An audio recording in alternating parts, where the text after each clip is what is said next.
So this is an urgent SOS to my other Disney adults out there. Apparently, a group of MAGA heads from Central California have decided they're taking over the park on February 28th. They're going to show up wearing all their red MAGA hats and blue Make America Disney shirts. This shit is not happening on our watch. Who's with me? Who's reserving tickets for that day? Are we having matching ears and shirts? Maybe Minnie Mouse with a resist hat on? I'm not sure. I have a friend who said she will design it for us. All I know is this shit's not happening. Not at our Disneyland. Who's with me? We ride at dawn, bitches. Hell no. Wait, we're mobilizing over Disneyland? We ride at dawn, bitches? For a theme park? Disneyland's supposed to be the happiest place on Earth, not a battlefield. Here's reality. It's not yours. It's a corporation that takes money from anyone who shows up. Both groups planning counter-protests. Disney Security's just gonna kick out whoever causes problems. They don't care about your politics. Maybe let people enjoy overpriced snacks in peace. The Magic Kingdom doesn't need a culture war. Sending my prayers to all California. I've been glued to the news and the videos on TikTok, watching what all these families are experiencing. Thank you to all those heroes working endlessly on the ground and in the air.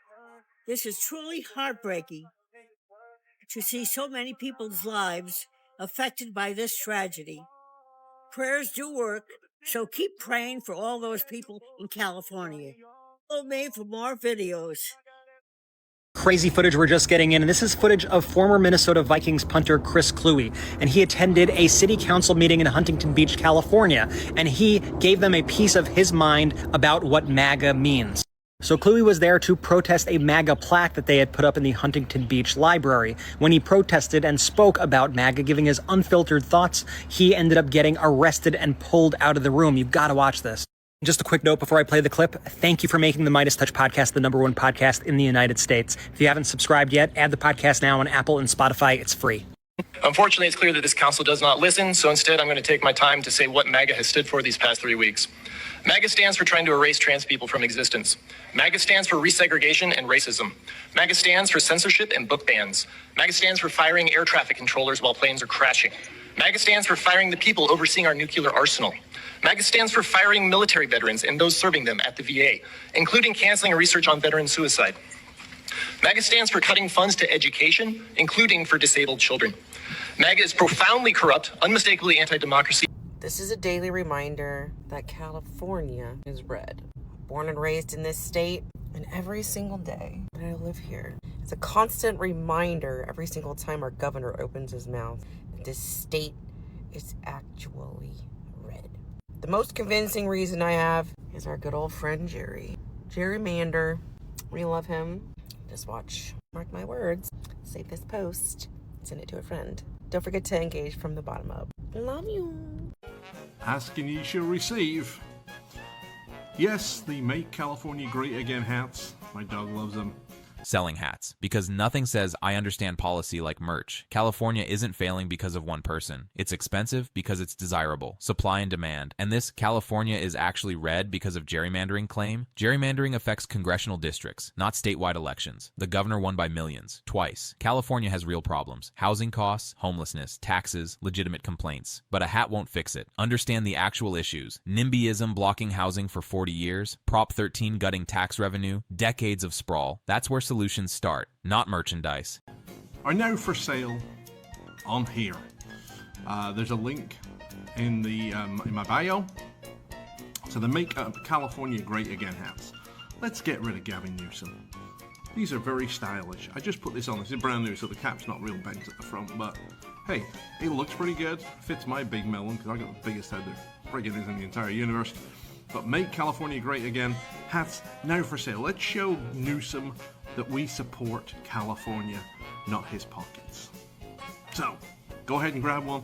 They're available now from my page. Links you to the actual store that I get them from. So anyway, go grab one. Make you look dead sexy like me. I have a question for Californians. How do you live here? I'm in Los Angeles. The average house for half of the city is at least $1 million.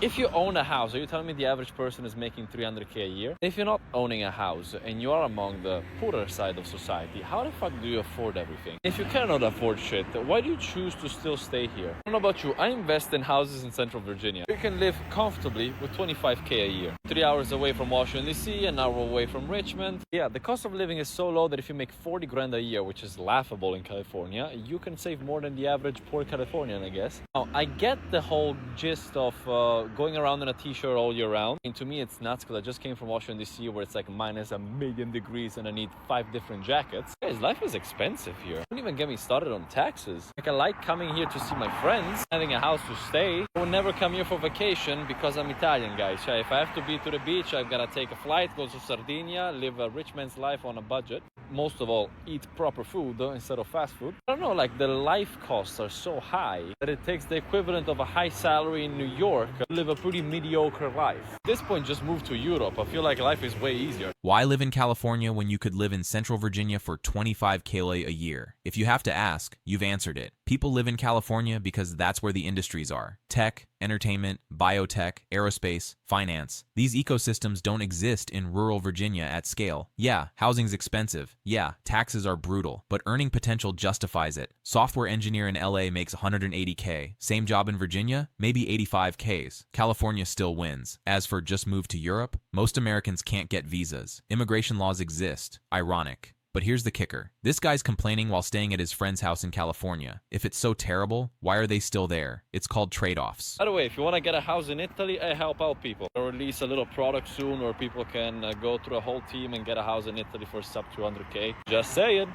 There's a dentist in California that has run her mouth, a Republican dentist in California. Her name is Dr. Harleen Graywall. Her clinic is called Skyline Smiles. She opened her mouth at the Republican Liberty Gala and said that she has pediatric patients. If her patients don't agree with her political views, she turns down the anesthesia and their discomfort level goes up. And then during the procedure, if they complain about their discomfort level, she says, oh, no, hush, you know, it's almost finished, you're fine, this is normal, la, la, la. So you're telling me that you have pediatric patients as well. So if they don't like your political views, you're doing malpractice on them as well? Yeah, I researched it, so, you know, you and Aldo and Doris can go somewhere. But I just don't understand how pediatric patients, how children are being punished for their political views at the dentist office and being made to be in more pain because of their political views, because they don't like a shrine of pictures of Republican people that you have on your wall, because they don't like a hat that you have that says make smiles great again, a red hat that looks just like the MAGA hats. And on top of that, she's going on Google reviews and having them to delete the bad reviews because her story has gained traction, and she says that she is uncancelable, so she can't be canceled. These people, some of these people, they just their heads are just so big, and the FAFO is real, you know. So I'm excited to see how this scenario ends up as well. Stop. Full stop. This isn't political disagreement. This is malpractice. This is abuse. This is criminal. You don't torture people because they don't like your wall decorations. You especially don't torture children. This isn't conservative values. This is sadism wrapped in patriotism. No moral framework justifies causing pain to a child because their parents vote differently. She said this publicly, at a gala, with pride, which means she thinks it's acceptable. This is what happens when tribalism replaces basic human decency. When you're so deep in ideology, you forget the other side is still human. If you think this is justified, you've lost the plot entirely. The latest population figures for California are in, and the mass exodus of Californians from our state to other states, it's actually getting worse. I'm Carl DeMaio, chairman of Reform California and a California state legislator. And Newsom's office, Gavin Newsom's office this week, put out more falsehoods, trying to pretend like people are moving into the state when in fact they're moving out. The only people coming to California, that's right, illegal immigrants. Residents in California are actually net migrating out of the state at a faster rate than ever before. Last year, 216,000 net loss of residents moving out of the state of California versus residents from other states moving in. And that's up from 140,000 net loss the prior year. The only thing somewhat keeping California's overall population stats constant last year, you guessed it, illegal immigration. And a lot of that happened in the final months of Joe Biden's administration. Now that Trump is in office and the border secure, you can predict a massive population overall decline in California as fewer illegal immigrants come in the front door and more citizens leave the state and move to other states because of Newsom's terrible policies, the high cost of living and the terrible job market that we're seeing. Newsom, of course, is lying to the country, trying to pretend like we are a good state, well-managed, prosperous. It's all a lie. Spread the truth before it's too late, before he becomes president and does to America the damage that he's done here to California. He just admitted immigrants are keeping California's population stable and said it like it's bad. That's literally how economies work. When birth rates drop and populations age, you need immigration. This isn't California specific. It's every developed nation. Japan's population is cratering because they restricted immigration. Europe's facing the same crisis. Even Texas is propped up by immigration. Let's talk numbers. 216,000 net loss last year. California's population, 39 million. That's 0.5%. New York, Illinois, Louisiana. Similar rates. But here's the contradiction. He's blaming immigrants for propping up the state while also blaming leadership for driving people away. So which is it? Economics doesn't care about politics. When labor leaves, productivity drops. Immigration fills that gap. Always has. This is for all of the out-of-work Trump supporters. All you MAGAs out there that don't have any jobs because those immigrants took them from you.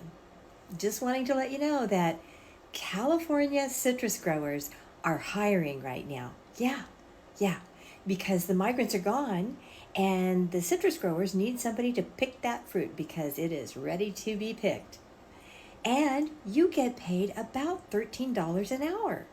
So get on out here to California. Take those jobs. You know, you've been waiting for the jobs that those migrants took away from you. So here you go. Now's your chance. Perfect irony. For years, immigrants are taking our jobs. Now immigrants are gone, jobs are open, and suddenly, crickets. Americans don't want those jobs. Not at $13 an hour, not in 95-degree heat, not doing backbreaking labor for 10 hours. Immigrants did them because they had to, because they needed to survive. But the MAGA crowd, they'd rather complain on TikTok than pick oranges. This was never about employment. It was about scapegoating. Now that deportations are happening, crops rot, labor shortages, food prices rise, the economy actually needed those workers. So to everyone who screamed, they took our jobs, go apply. So Governor Newsom of California has retaliated back towards Donald Trump and says that they will not pay their federal taxes back to the federal government in response to President Trump saying they'll cut funding off to California. I don't know if that's legal or in any direct. I'm really not understanding the thought process of Gavin Newsom because, you know, I mean, if you start cutting off federal funding, the next step would be, you know, seceding from the union, a strong union that has been together for 250 years. Threats will be threats, I guess, but, you know, you got some common sense, you know, and if there ever isn't a time, like I said, I mean, you know, Democrat ran California is a mess. And I'm not saying that Republican ran California would be any better without actually, you know, ever finding out. We would never know.